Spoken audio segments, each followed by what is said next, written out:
Oke, assalamualaikum warahmatullahi wabarakatuh. Selamat pagi semuanya. Di sini kami dari kelompok 2 dengan nama-nama Ayu Samosir, Asmaria Marbun, Hairul Paja, Naya Sakti Sembiring, Muhammad Saleh, Muhammad Haikal, dan Muhammad Lutfi Akbar. Untuk presentasi hari ini, kami mengambil judul Kondisi Penanganan dan Algoritma untuk mendeteksi deadlock pada sistem operasi. Oke, kemudian presentasi ini dilanjutkan kepada teman saya selanjutnya. Oke, slide selanjutnya yaitu pengertian deadlock. Deadlock sendiri memiliki arti yaitu kebuntuan. Jadi pengertian deadlock adalah situasi proses yang saling menunggu untuk waktu yang tidak pasti karena sumber daya yang tidak tersedia atau sedang digunakan oleh proses lain. Contoh deadlock dalam kehidupan sehari-hari seperti pada kondisi jalan raya yang dimana terjadi kemacetan parah di persimpangan jalan. Kemudian akan dilanjutkan oleh teman yang lain.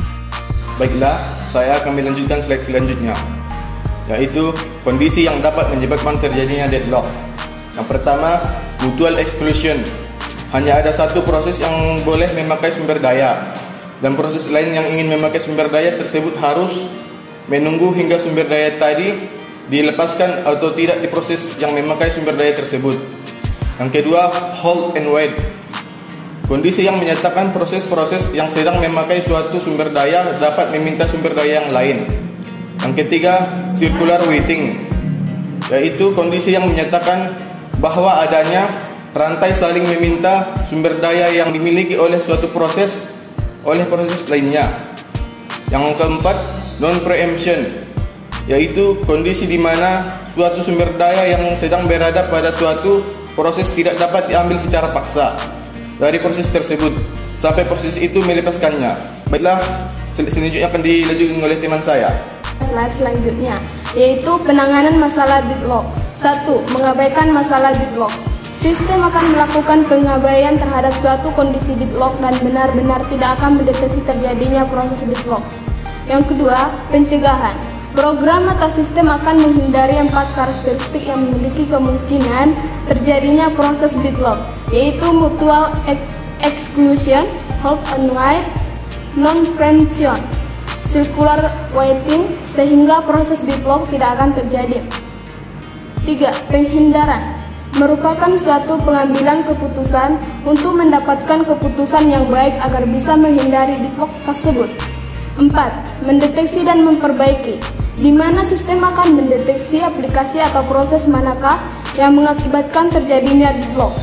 Setelah sudah mendapatkan hasil pendeteksiannya, maka akan dilakukan perbaikan. Baiklah, saya akan jelaskan slide selanjutnya yang berjudul algoritma untuk mendeteksi deadlock pada sistem operasi. Pertama, algoritma Bankir. Diserah pada tahun 1995, algoritma penjadwalan dapat dihindari deadlock, dikenal dengan algoritma Bankir. Algoritma ini digambarkan bank sebagai sistem operasi, pinjaman sebagai resource, dan peminjam sebagai proses yang membutuhkan resource. Deadlock akan terjadi apabila terdapat seorang peminjam yang belum mengembalikan uangnya dan ingin meminjam kembali, padahal uang yang belum dikembalikan tadi dibutuhkan oleh peminjam lain yang juga belum mengembalikan uang pinjamannya. Jadi, algoritma Bankir ini mempertimbangkan apakah permintaan mereka itu sesuai dengan jumlah dana yang ia miliki, sekaligus memperkirakan jumlah dana yang mungkin diminta lagi. Jangan sampai ia pada kondisi ini di mana dananya habis dan tidak dapat meminjamkan uangnya kembali. Jika demikian, maka akan terjadi kondisi deadlock. Agar kondisi aman, maka asumsi setiap peminjam harus dikembalikan pada waktu yang tepat. Baiklah, slide selanjutnya akan dibawakan oleh teman saya. Di sini saya akan melanjutkan slide berikutnya, algoritma Bankir. Secara umum, algoritma Bankir terbagi menjadi 4 struktur data. Yang pertama, available, ialah sebuah vektor M mengindikasikan sumber daya yang tersedia untuk setiap tipe. Yang kedua, max, ialah matrix NXM mendefinisikan maksimal permintaan tiap proses. Yang ketiga, allocation, ialah matriks NXM mendefinisikan jumlah sumber daya setiap tipe yang dialokasikan oleh setiap proses. Yang keempat, need ialah matriks NXM yang mengindikasikan sisa sumber daya yang dibutuhkan setiap proses. Oke, sini saya akan melanjutkan slide berikutnya yang berjudul algoritma untuk mendeteksi deadlock pada sistem operasi. Algoritma resource request merupakan vektor permintaan untuk proses PI.